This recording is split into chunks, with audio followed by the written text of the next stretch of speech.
नमस्कार मंडळी. तर अग्री व्लॉगवरती खूप दिवस झाले व्हिडिओ येत नव्हते, कारण का माझीही तब्येत बरी नव्हती आणि अजूनही नाही येते. सो आता आपण पनीर भुर्जी कशी बनवायची त्याची रेसिपी बघणार आहोत. तर फर्स्ट मी 2 कांदे कापून घेतले छोट्या साईजमध्ये. त्याच्यानंतर 1 टोमॅटो कापायचा आहे, 3 ते 4 मिरच्या कापायच्या आहेत. मग कढईमध्ये थोडंसं बटर टाकायचं आहे, मग तेल, त्याच्यामध्ये आपण कढीपत्ता मिरची टाकणार आहोत. त्याच्यानंतर त्याच्यामध्ये कांदा टाकायचा आहे आणि कांद्यावरती कांदा शिजण्यासाठी थोडंसं मीठ टाकायचं आहे आणि ते मस्त गोल्डन ब्राऊन होईपर्यंत परतायचं आहे आपल्याला.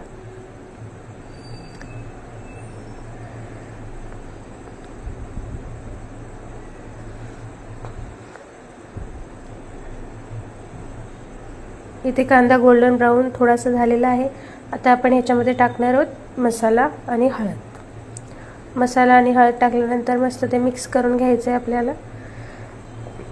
मिक्स करून झाल्यानंतर त्याच्यामध्ये चिरलेला टोमॅटो टाकायचा आहे आणि टोमॅटो शिजण्यासाठी याच्यामध्ये थोडंसं पाणी टाकून झाकण बंद करून ठेवायचं आहे. टोमॅटो शिजला की आपण एका साईडला आता इथे पनीर स्मॅश करायला घ्यायचं आहे. पनीर तुम्ही कटही करू शकता किंवा स्मॅश करायचं, तोही मस्त फ्राय करून घ्यायचा आहे त्या शिजलेल्या सगळ्या रेसिपीमध्ये. त्याच्यानंतर त्याच्यामध्ये थोडं बटर परत मी ॲड केलेलं आहे. देन त्याच्यामध्ये मॅगी मसाला आणि किचन किंग मसाला मी टाकलेला आहे. दुसऱ्या बाजूला आपण पॅनमध्ये थोडंसं बटर, त्याच्यामध्ये मसाला टाकायचा आहे आणि आपले पाव मस्त फ्राय तळून घ्यायचे, भाजून घ्यायचे जे काही आहे ते. भुर्जीमध्ये मग मी थोडंसं चीज टाकले, चीज स्लाईस टाकली आणि कोथिंबीर. तर झाली आपली पनीर भुर्जी रेडी. एकदम टेस्टी होती खायला. Thank you for watching.